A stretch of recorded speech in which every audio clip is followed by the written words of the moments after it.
So I would say that anything you could do, like self-improvement. We were talking about school starting. It would be a really great time in both August or September to take a class or go back to school yourself if you want to finish your degree or something like that. If there's something that you really wanted and felt called to learn, I feel like following that urge and maybe even starting a project. So, eight is a very big about projects, right?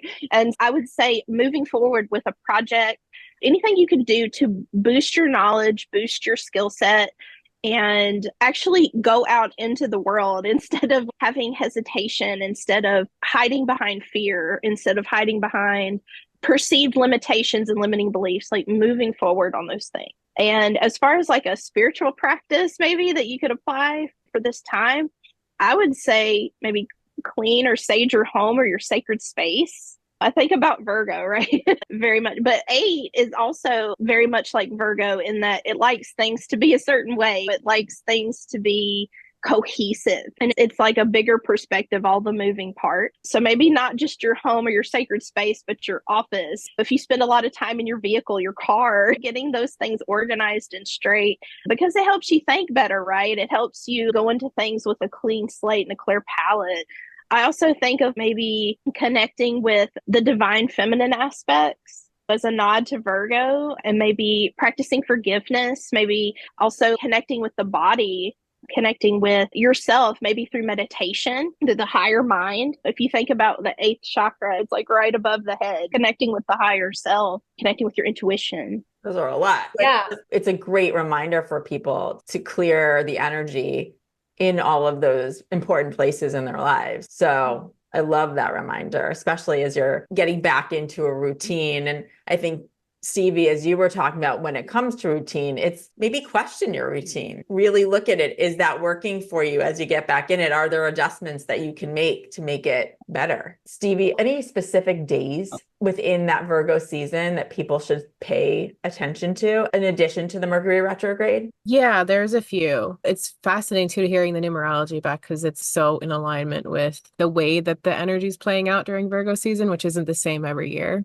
As the numerology changes too, somewhat. So we have a new moon on the 2nd at 11 degrees of Virgo.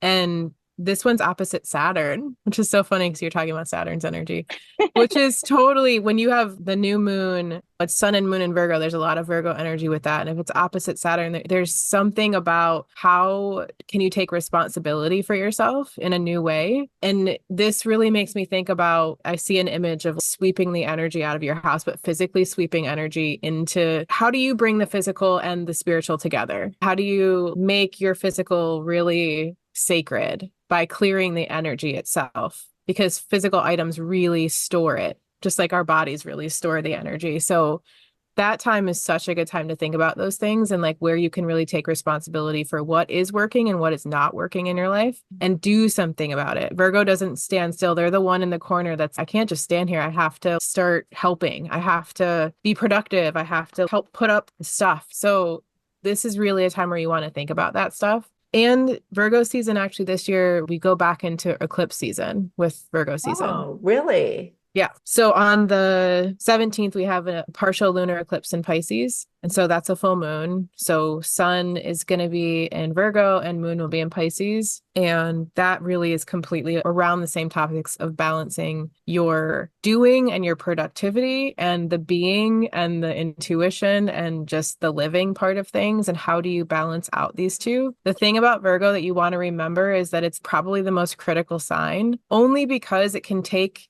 anything, it can look at anything and see how it can be bettered. And so if you have a lot of Virgo, you can instantly know how things should operate better, how things should be better organized. Why didn't we take a right turn? Because if we took a right turn, we would have saved 2 minutes and then we wouldn't have hit this stop sign. And you cannot avoid this energy. And so whether you have that or not in your chart, you're going to be in this frequency more during this season.